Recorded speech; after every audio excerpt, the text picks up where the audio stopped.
هو ايه البيكسل ده؟ عندك صفحة حلوة جدا على الفيسبوك او على مواقع التواصل الاجتماعي وعليها جمهور، بس المتجر بتاعك مش شغال. تعالى، انت عندك مشكلة في البيكسل. تعالى اقول لك ايه هو البيكسل. البيكسل ده باختصار هو الحاجة اللي بتربط الصفحة بتاعتك او مواقع التواصل الاجتماعي اللي انت بتشتغل عليها وبتعمل عليها شغل ميديا بالمتجر بتاعك اللي المفروض العميل يروح يشتري منه المنتج بتاعك.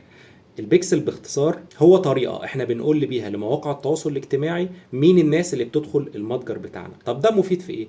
مفيد لعدة اسباب. السبب الاولاني ان اي حد هيدخل المتجر بتاعك بيتم تبليغ كل مواقع التواصل الاجتماعي اللي ليها بيكسل في المتجر بتاعك بالعملاء اللي بتيجي. فهيعمل ايه؟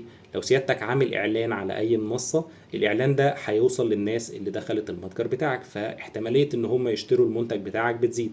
رقم اتنين، لو انت عندك منتج، المنتج ده حد دخل يتفرج عليه، المعلومة دي البيكسل بيحتفظ بيها برضو ويبعتها لمواقع التواصل الاجتماعي علشان برضو تتابع العميل ده ويبقى أكثر أهمية.